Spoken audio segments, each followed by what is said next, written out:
Today I'm going to show you how to make a roasted lime and coriander chicken. You can do this on the barbecue or in the oven. Let's get to it.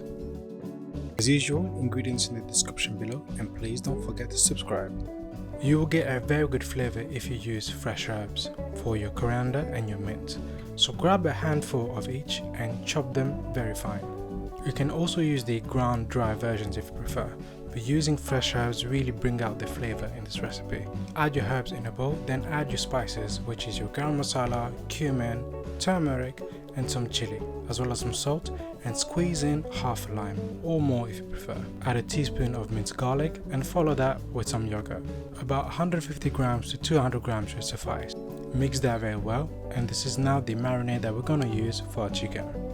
I have about 1 kilogram of chicken legs here.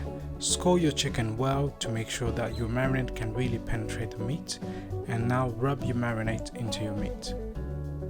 You want to make sure that you really cover every nook and crannies of your chicken, and the only way to do that is by really getting in there with your hands. Preheat your oven or your grill to at least 200 degrees.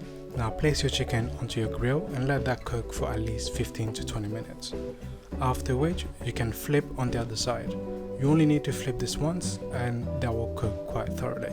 You can see that the chicken has roasted to a really nice color, and you still get some hues of the green from the mint and the coriander. After another 15 minutes, both sides should have roasted quite well. If not, just leave it on the grill for another couple of minutes with the lid up, and once it's ready, you can now plate up. Let your chicken rest for a few minutes so that it becomes moist again. Now you can add another squeeze of lime if you like. I like my chicken quite zesty, and enjoy with a side of rice or with some chips. Add whatever sauce you like, and there you have it, friends. This was my recipe for coriander chicken.